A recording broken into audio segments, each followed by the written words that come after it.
है किसानों की कि हम कर्जा माफ करेंगे। अरे उल्टा इसका तो ये हुआ कि उनके इस राजस्थान में 19,000 से अधिक किसानों ने आत्महत्या, 19,000 किसानों ने अपनी जमीन कुड़क हुई, उनकी जमीन कुड़क हुई है। 19,000 किसानों की जमीन कुड़क करने का काम राजस्थान की सरकार ने किया और राजस्थान के किसानों ने लाइव आकर किसान ने आत्महत्या की कि मैं इस अशोक गहलोत के कर्जे में दबकर मैं अपनी आत्महत्या कर रहा हूं। ऐसे राजस्थान को किसानों के हवाले किसानों को इस तरह से बुरे हाल करने का काम किया। राजस्थान के अंदर आज बहन बेटियों के साथ बलात्कार की घटनाएं प्रतिदिन हो रही हैं। आज रोजाना 19 बहनों के साथ दुष्कर्म होता है। मेरी बहन रोती है, चिल्लाती है। जब उनके सामने न्याय मांगने जाती है अशोक गहलोत के सामने, तो अशोक गहलोत का मुख्यमंत्री ही विधानसभा के अंदर कहता है कि राजस्थान तो मर्दों का प्रदेश है। ये शर्म आनी चाहिए वहां के मंत्री को, इस तरह का वो बयान देता है कि राजस्थान मर्दों का प्रदेश है। मर्दों का प्रदेश इसलिए नहीं है, राजस्थान के युवाओं ने राजस्थान की सर कटाने का काम जान और आन और बान शान के लिए दिया है। उन्होंने बहन बेटियों के साथ ऐसे दुष्कर्म करने वालों के लिए जान देने का काम किया है, लेकिन शर्मसार करने का यहाँ के राजस्थान को करने का काम किया तो अशोक गहलोत के मंत्री ने विधानसभा के अंदर खड़े होकर कहा और उसके बाद में उनके विधायक वहां पर बैठे ताली बजा रहे थे, टेबल बजा रहे थे। इस तरह से राजस्थान के अंदर बहन बेटियों के साथ दुष्कर्म प्रतिदिन हो रहा है, कोई बचाने वाला नहीं। ऐसे बयान देते हैं तब दूसरे दुष्कर्मी होते हैं, उनको भी संरक्षण मिलता है कि राजस्थान की सरकार हमारा कुछ नहीं करेगी। और इसलिए प्रतिदिन हमारी बहन बेटियां राजस्थान हो चाहे बाड़मेर हो, कोई ऐसा जिला अछूता नहीं रहा जिसमें ऐसी प्रतिदिन घटनाएं नहीं होती। मेरे युवा साथियों के पेपर लीक की घटनाएं, जिस तरह से युवा साथी सोचता है कि मैं पढ़ूंगा लिखूंगा, अच्छी मेहनत करके मैं कुछ बनूंगा, जीवन मेरा आगे बढ़ेगा, लेकिन वो पेपर देने के लिए जाता है, लेकिन पेपर देकर जब वापस आता है तो उससे पहले उसको पता चलता है कि तुम्हारा पेपर तो लीक हो गया, तुम्हारा पेपर तो आउट हो गया और उसकी वजह से उसका सारा जीवन खराब हो जाता है। और ऐसे कई जगह पर जो कुछ तो पता चले, कुछ का पता ही नहीं चला। और आरपीएससी के अंदर आपने देखा आरएस की तैयारी करता है कोई लड़का, एक ही परिवार के 5-5 लोगों को आरएस बन जाते हैं और उसके बाद में घूस लेते हुए उनके सदस्य पकड़े जाते हैं पैसा लेते हुए। भ्रष्टाचार में राजस्थान को 1 नंबर पर पहुंचा दिया। कोई भी व्यक्ति ऐसा नहीं है, चाहे गांव का हो, चाहे वो कहीं शहर का रहने वाला हो, या वो सरपंच हो या कोई जनप्रतिनिधि भी हो, वो अगर कह दे ईमानदारी से कि राजस्थान के अंदर जो एवरेज आंकड़े आए हैं उनके अनुसार 85% लोग कहते हैं कि हमने कहीं न कहीं रिश्वत देकर अपना काम निकाला है। ये सब इस राजस्थान के अंदर भ्रष्टाचार का आलम, राजस्थान भ्रष्टाचार में 1 नंबर पर पहुंचा। इस तरह से राजस्थान के अंदर हालात बनाने का काम अशोक गहलोत की सरकार ने किया। जहां प्रधानमंत्री नरेंद्र मोदी जी देश को आगे बढ़ाना चाहते हैं, भारत को विकसित बनाना चाहते हैं, विकसित भारत की ओर आगे बढ़ रहा है। नरेंद्र मोदी जी के नेतृत्व में भारत का सम्मान पूरे विश्व में होने लगा है। और नरेंद्र मोदी जी के नेतृत्व में जहां आपने देखा होगा, चाहे रेल के कनेक्टिविटी का विषय हो, चाहे इंफ्रास्ट्रक्चर की दृष्टि से हो, चाहे किसानों के कल्याण की बात हो, किसानों के सम्मान निधि की बात हो, आज किसानों को सम्मान निधि का पैसा दिया जाता है। आज इस देश के अंदर 80 करोड़ से अधिक लोग ऐसे हैं जिनको कोरोना के समय से लेकर आज दिन तक निःशुल्क राशन सामग्री दी जा रही है। तो वो नरेंद्र मोदी जी के नेतृत्व में राशन सामग्री, जिसके घर पर अगर चूल्हा नहीं जलता और उसके घर पर निःशुल्क अगर पिछले 3 साल से राशन सामग्री कोई पहुंचा रहा है तो हमारे प्रधानमंत्री नरेंद्र मोदी जी पहुंचा रहे हैं। आज राशन सामग्री 80 करोड़ लोगों तक निःशुल्क पहुंचना हो, या शौचालय बनाने की बात हो, बहन बेटियों की इज्जत घर बनाने का काम किया हो, गैस का कनेक्शन देने की बात हो, या 500 रुपए तक की सब्सिडी देने का गैस के अंदर बात कर रही हो, इस तरह से नरेंद्र मोदी जी के नेतृत्व के अंदर चाहे लाइट लगाने का काम हो, घर घर लाइट पहुंचाना, आज हर घर में आज लाइट पहुंची है तो उसके पीछे कोई कारण है, तो देश के प्रधानमंत्री नरेंद्र मोदी जी है। 60 साल जिन लोगों ने शासन किया, मैं उनसे पूछना चाहता हूं कि कांग्रेस ने इस देश में 60 साल शासन किया, 60 साल में तुम्हें ना तो गरीब याद आया, ना तुम्हें एक बहन बेटी की इज्जत याद आई, ना तुम्हें उसकी लाइट याद आई, ना तुम्हें घर में कनेक्शन, पानी का कनेक्शन करना याद आया, ना तुमने कभी उनको पक्का मकान देने का सोचा। तो फिर तुम लोग 60 साल कर क्या रहे थे? 60 साल में एक ही काम किया इन्होंने कि जो भी योजना बनाते उसके पीछे एक ही उद्देश्य होता था, और वो होता था पैसा खुद का कैसे घर भरें, कैसे जेब में डालें, कैसे अपना घर चलाएं। और रिश्वत के अंदर, अखबार के अंदर यही न्यूज़ें आती थी। राजस्थान हो चाहे देश के मुख्य अखबार होते, उसमें यही था, ये घोटाला, वो घोटाला, घोटालों पे घोटाला। उन्होंने किसी घोटाले को छोड़ा नहीं, प्रतिदिन आता था। लेकिन आज मैं कहना चाहता हूं कि नरेंद्र मोदी जी की सरकार में एक भी मंत्री के ऊपर कोई घोटाला नहीं है, तो ये नरेंद्र मोदी जी की सरकार है जिसमें कोई घोटाला नहीं होता। लेकिन कांग्रेस की सरकार में घोटालों वाली सरकार हुआ करती थी। इसलिए मैं आप सबसे कहना चाहता हूं कि जहां प्रधानमंत्री नरेंद्र मोदी जी के नेतृत्व में देश आगे बढ़ रहा है, लेकिन राजस्थान के हालात जैसे बने हुए हैं, उन हालातों को सुधारना है।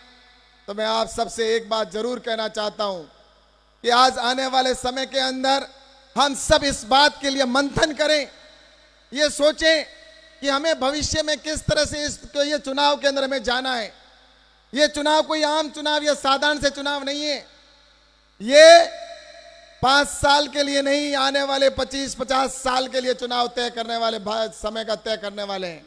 और मैं आपको यह भी बताना चाहता हूं, ये जो 5 साल हैं, इन 5 सालों के अंदर ये जो अभी चुनाव होगा, इससे पहले आपसे मैं बताना चाहता हूं कि आपको ये 2024 में मोदी जी के चुनाव है। 2024 के अंदर जब केंद्र सरकार के चुनाव होंगे, उससे पहले हमें राजस्थान के अंदर ये सेमीफाइनल है। इस सेमीफाइनल के अंदर निश्चित रूप से हम यहां से भारी मतों से जीत कर जाएंगे। तो आने वाले समय में नौटन से लेकर, चाहे शिव हो विधानसभा, चाहे बाड़मेर हो, चाहे उसके लिए चाहे पचपदरा हो, जैसलमेर हो, या सिवाना हो, या गुड़ामालानी हो, ये जितनी भी यहाँ पर सीटें हैं, या पूरे बाड़मेर से लेकर, पूरे जैसलमेर से लेकर, पूरे राजस्थान से लेकर, राजस्थान की सभी सीटों के ऊपर हम इस तरह से तय करें कि ये चुनाव आम चुनाव नहीं है। ये चुनाव बहुत ही महत्वपूर्ण और आने वाले समय के लिए बहुत ही इंपॉर्टेंट चुनाव है। और ये मैं आपको बताना चाहता हूं, क्योंकि मैं अपना आपको कहना चाहता हूं कि मैं जब राजनीति में आया, तब से मैं यही सोच रहा था कि मैं जब छोटा था उस समय कि राजनीति में मैं जा रहा हूं। लेकिन राजनीति के अंदर उस समय की परिस्थितियां क्या थी, वर्तमान की परिस्थितियां क्या है, उस समय को लेकर मैंने भी जब छोटा था उस समय यहां पर बहुत संघर्ष किया। और आपको पता होगा, इसी शिव विधानसभा के अंदर सड़कों के ऊपर बैठकर आंदोलन मैंने किया था यहां की जनता के साथ में। और इसी तरह से चाहे बाड़मेर हो, चाहे पचपदरा हो, चाहे दूसरे विधानसभाओं के अंदर मैं कॉलेज के समय से लेकर लगातार आंदोलन करना हो, इस कांग्रेस की सरकार के विरुद्ध मैंने संघर्ष करते करते आपके बीच में आया। और उस समय मैंने यही सोचा था कि मुझे सबसे पहले अगर कुछ मेरे परिवार में मुझे कुछ सिखाया तो एक ही चीज सिखाई कि ईमानदारी हमारे सबसे पहले, मेरे पिताजी हो चाहे हमारे वो परिवार के थे, उन्होंने एक ही कहा कि हमें ईमानदारी के साथ में जीना है, हमारा गहना होना चाहिए ईमानदारी। आज मैं ईमानदारी के साथ में कहता हूं कि मेरे ऊपर कोई माई का लाल एक भी दाग नहीं लगा सकता, क्योंकि ये मेरे जीवन में मैंने मेरे परिवार से या मैंने मेरे संघ परिवार से सीखा है। मैंने संघ के अंदर भी यही सीखा कि सत्य बोलना और सही बात को बड़ी अदब के साथ में रखना। और आज भी मैं कहना चाहता हूं, मुझे संस्कार मिले, उस संस्कार के अनुसार मैं आप सबसे कहना चाहता हूं कि आने वाले समय में हमें कई चीजों को हमें बचाने की आवश्यकता है। ये बॉर्डर की सीट है, ये जो पाकिस्तान के बॉर्डर की सीट है, इस सीट के ऊपर हर व्यक्ति की जिम्मेवारी है। इस सीट ने, यहां पर इस बॉर्डर के ऊपर रहने वाले लोगों ने कई बार युद्धों को झेला है। यहां पर ऐसे कई बुजुर्ग बैठे जिन्होंने युद्ध को नजदीक से होते हुए देखा है। मेरे युवा साथी जिन्होंने, कई ऐसे जिन्होंने नहीं देखा युद्ध, उनको पता नहीं युद्ध की विभीषिका कैसी होती है, युद्ध का मंजर कैसा होता है, कौन उस समय सपोर्ट करता है, कौन नहीं करता है। इस बात को हमें समझना होगा। और आपको मैं आज यहां पर इस मंच से कहना चाहता हूं कि जिस तरह से संघ के, जिस तरह से बॉर्डर के ऊपर हमारे सैनिक हैं, युद्ध लड़ते हैं, जिस तरह से युद्ध लड़ते हैं, तो उस समय उसी युद्ध के पीछे यहां पर बॉर्डर की जनता भी उसी तरह से उसका साथ देती है, और साथ यहां पर पहले युद्धों के अंदर भी दिया है। इसलिए मैं आपसे कहना चाहता हूं कि इस बॉर्डर की सीट के ऊपर हमें राष्ट्रवादी विचारधारा का जीतना बहुत जरूरी है, वरना आपको पता है घुसपैठियों की यहां पर कोई कमी नहीं है। और ये घुसपैठिए अगर कोई संरक्षण देने का काम करता है तो कौन करता है, मुझे ये बात कहने की यहां पर इतने लोगों के बीच में जरूरत नहीं है। इसलिए ये सीट के ऊपर, और ये जो शिव विधानसभा है, चौटन हो, ये जो बॉर्डर के ऊपर जैसलमेर लगने वाली सीटें हैं, यहां पर हमें सभी को राष्ट्रवादी विचारधारा, जो देश के लिए जिए मरने ऐसे लोगों को और ऐसे विचारधारा को प्रबल करने की आवश्यकता है। और मैं इसलिए आपसे कहना चाहता हूं, यहां पर जितने भी भाई हम बैठे हैं, हम सब अपने खुद के लिए तो जरूर हम काम करते ही हैं, लेकिन हम यहां पर बॉर्डर पर बैठने वाले भारत माता के लिए भी जीते हैं और भारत माता के लिए भी मरते हैं। और अगर कोई घुसपैठ करता है तो उसकी आंख में आंख डालकर उसकी आंख को निकालने का भी जज्बा यहां पर हमारे युवा यहां पर सब रखते हैं। इसलिए मैं आपसे कहना चाहता हूं, क्योंकि हम भारत माता के सच्चे सपूत हैं, भारत माता के हम लाल हैं। और इसीलिए अटल बिहारी जी वाजपेयी जी ने एक बार कहा था, यह भारत कोई भूमि का टुकड़ा नहीं है, ये भारत कोई भूमि का टुकड़ा नहीं है, ये जीता जागता राष्ट्र पुरुष है। ये भारत कोई भूमि का टुकड़ा नहीं है। हम सोचते हैं कि ये चलो ठीक है, पाकिस्तान के बॉर्डर के ऊपर बैठे हैं, या उधर बंगाल के बॉर्डर के ऊपर हो, या किसी और जम्मू कश्मीर के बॉर्डर पर हो। ऐसे अगर नहीं है, भारत को कितनी सदियों सदियां हो गई, कितने बरस बीत गए। इस भारत को, इस सनातन धर्म को तोड़ने के लिए कई लोग आए, कई चले गए, अभी भी कई लोग प्रयास कर रहे हैं, लेकिन सनातन के सामने कोई अंगुली नहीं उठा सकता। क्योंकि जब तक हम यहां पर अगर संगठित हैं, तो निश्चित रूप से मैं कहना चाहता हूं, उस पंक्ति को अवश्य दोहराऊंगा, ये भारत की जो मैंने बात की कि ये भारत हमारी भूमि है, ये भारत कोई भूमि का टुकड़ा नहीं है, जीता जागता एक राष्ट्र पुरुष है। इसको कितने कितने वर्ष हो गए, इसको कोई मिटा नहीं सका है हस्ती को। इसलिए कहना चाहता हूं, भारत कोई भूमि का टुकड़ा नहीं है, जीता जागता राष्ट्र पुरुष है। ये अर्पण की भूमि है, ये तर्पण की भूमि है, ये वंदन की भूमि है, ये अभिनंदन की भूमि है। यहाँ का कंकर कंकर हमारे लिए शंकर है, यहाँ की नदी नदी हमारे लिए गंगा है। और हम जिएंगे तो भारत के लिए, और मरेंगे तो भारत के लिए, और मरने के बाद भी गंगा में बहती हुई अस्थियों के अगर कोई कान लगाकर सुनेगा तो उसमें से एक ही आवाज आएगी, भारत माता की जय, भारत माता की जय, भारत माता की जय।